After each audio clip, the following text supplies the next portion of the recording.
নমস্কার বন্ধুরা, আজ আমি এখানে 3 থেকে 4 বছর বাচ্চার জন্য একটি ড্রেস বানাবো।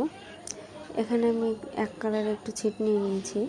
প্রথমে আমি গলার চওড়াটা নিয়েছি প্রায় 1.5 ইঞ্চি, তারপর গলার লম্বাটা নিয়েছি 2 ইঞ্চি, এরপর একটি গোল রাউন্ড শেপ দিয়ে নিয়েছি। তারপর আমি বডিটি মেপে নিলাম। এখানে বডির জন্য আমি 6 ইঞ্চিতে দাগ দিয়ে নিয়েছি। এরপর এখানে আমি মোহরের অংশটি 3 ইঞ্চিতে মার্জিন দিয়ে এখানে গোল একটা রাউন্ড শেপ করে নিয়েছি। এভাবে করলে আপনাদের বডিটি কাটতে অনেক সুবিধা হবে।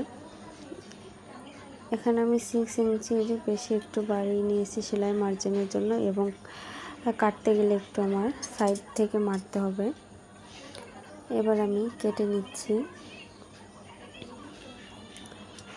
এইভাবে রাউন্ড শেপ দিয়ে উঠিয়ে নিতে হবে।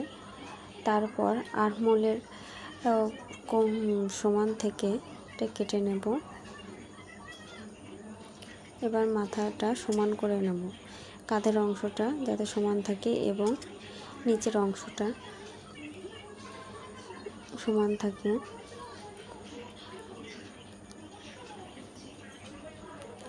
এরপর আমি অন্য একটি কাপড় দিয়ে নিচের পাটটি কাটিং করব। এখানে আমি কাপড়টি 2 ভাঁজ করে 4 ভাঁজে করে নেব, এতে করে আমার কাটতে সুবিধা হবে।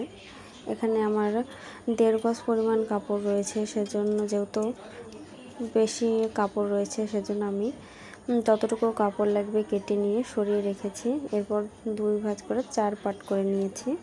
এখানে ঝুল আমার 18 ইঞ্চি, সেজন্য আমি নিচে মার্জিন দিয়ে নিচ্ছি এবং সেলাই করে কেটে আমার কিছুটা বাদ যাবে, সেজন্য আমি 18 ইঞ্চিতে মার্জিন করেছি। নিচে আমার কুচি হবে।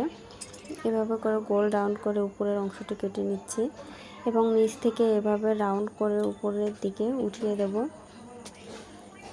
এই জামাটি গোল রাউন্ড তৈরি হবে এবং পাশ দিয়ে কুচি হবে। এভাবে করে আমি কেটে নিচ্ছি গোল রাউন্ড করে। যে বাচ্চার বডি যেরকম সেই অনুযায়ী আপনারা দেবেন। আমি মূলত এটা 3 বছর বাচ্চার জন্য বানাচ্ছি, আপনারা বডি কম বেশি করে বানাতে পারেন। এরপর আমি নিচে কুচি দেওয়ার জন্য কাপড় কাটবো। এখানে আমি 2 ইঞ্চি পরিমাণ কাপড় নিয়ে কাটিং করে নিচ্ছি। কাটিংটি হয়ে গেছে এবং বন্ধ অংশটি কেটে দিচ্ছি। এবার আমি আপনাদের দেখিয়ে দিচ্ছি ঠিক এভাবে আমার জামাটা বসবে।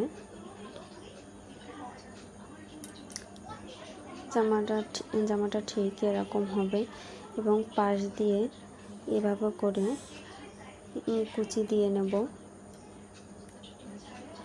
কুচিটা অনেক ছোট ছোট করে দিতে হবে। যত কুচি দেবেন জামাটার ডিজাইনটা অনেক সুন্দর লাগবে।